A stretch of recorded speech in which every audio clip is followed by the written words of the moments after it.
The honourable member for Scarborough-Guildwood. Thank you, Mr. Speaker, for the opportunity to participate in this debate. Way more years ago than I care to think about, when I first came here, I had the privilege of traveling with the then Minister of Immigration, Eleanor Kaplan, to the Netherlands.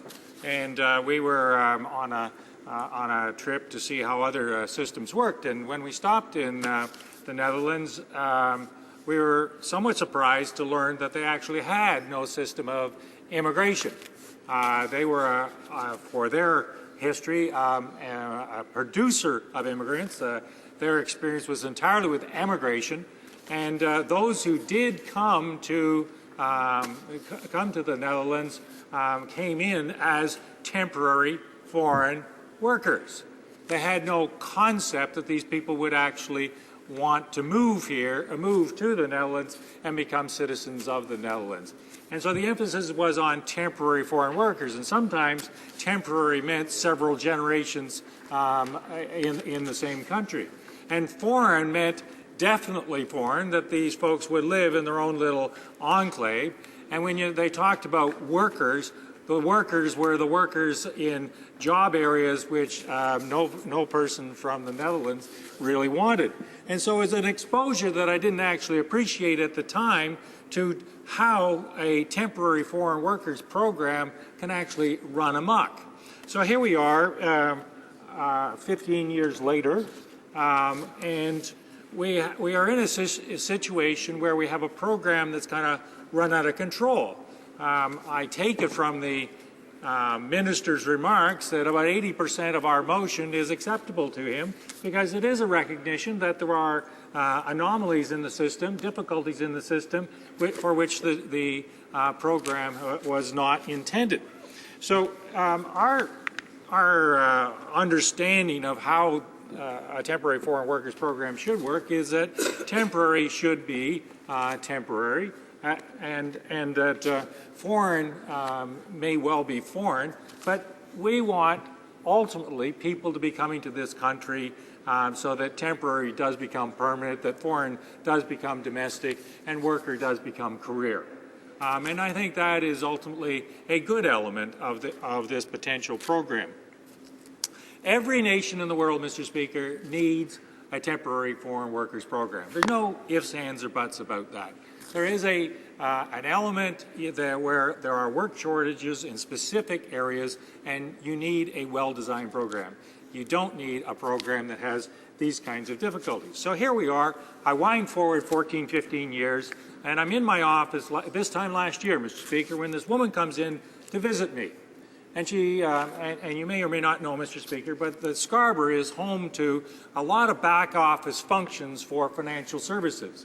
And pretty well, well, not pretty well all, but many financial institutions, which you and I would recognize, are located in Scarborough and have a number of back office functions which are good jobs.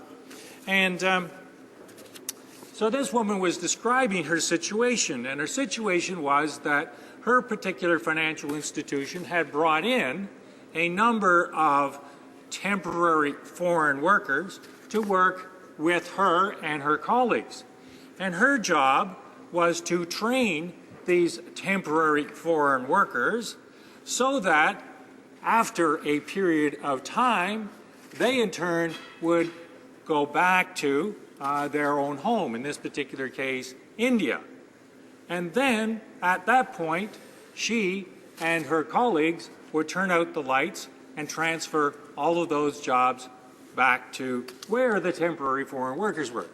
Now, Mr. Speaker, just looking at that, you'd say, well, why would we design a program along those lines? And it was not as if this was an isolated incident, Mr. Speaker. I read from a news article.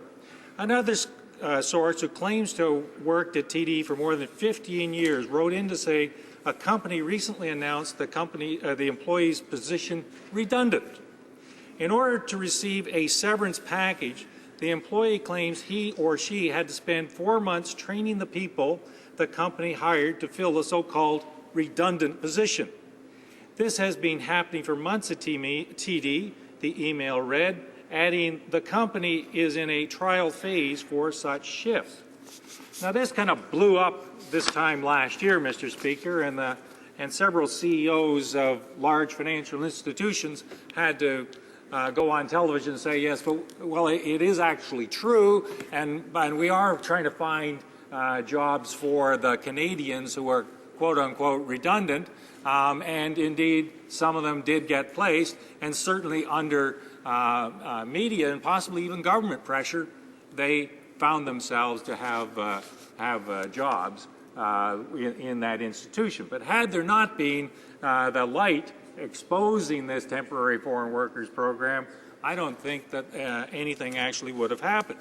So how does it make any sense, Mr. Speaker, for a Canadian program, a government program, which brings in temporary foreign workers in order that Canadians can no longer have jobs and taxpayers end up paying the employment insurance? That doesn't seem to be a sensible program. And if this motion does nothing more than stimulate the government to review that particular anomaly, I think that it will be worthwhile. So, Mr. Speaker, one of the issues that keeps on coming up is the difficulties with the data, particularly the LMOs and these various acronyms which basically say, well, what's the labor market need in the area? Stats Canada is in real difficulties these days, entirely due to the decisions made in 2010, 2011 to degrade their own data. The media reports a while back said, well, the minister was relying on Kijiji, and now he says he's no longer relying on Kijiji, but we don't know quite what he's relying on. Possibly he's gone from a Kijiji board to a Ouija board, but we're not entirely not entirely sure about that. So the problem with that, Mr. Speaker, is that the data, which is quoted by both the government and the opposition, is somewhat flawed. But what we can say is that the temporary foreign workers program has gone from about 120,000 up to 220,000. At any given time, there are about 338,000 temporary foreign workers in this country. But if you look at the data, you start to ask some serious questions. And the minister's predecessor was warned about this. This is not some issue that's just dropped out of the sky. The evidence suggests, and this is a quote, evidence suggests that in some instances employers are hiring temporary foreign workers in the same occupation and location as Canadians who are collecting EI regular benefits.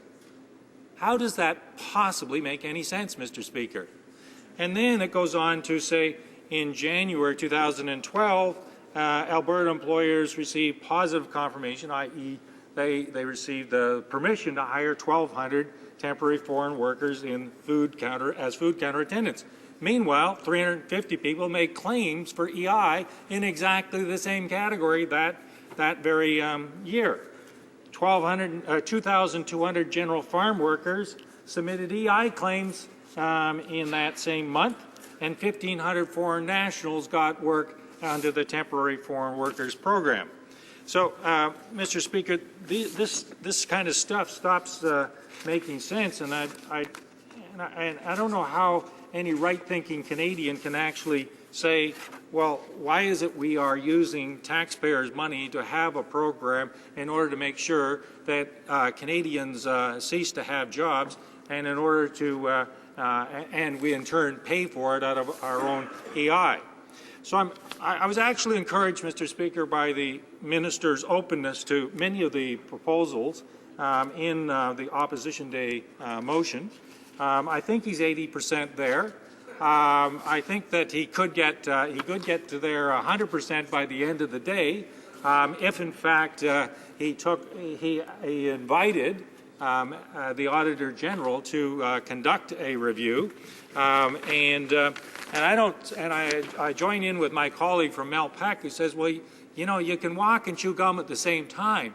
You can actually ask the Auditor General to conduct an audit while he addresses the problems which the Minister actually agrees are in the program in the first place. So thank you, Mr. Speaker, for your time.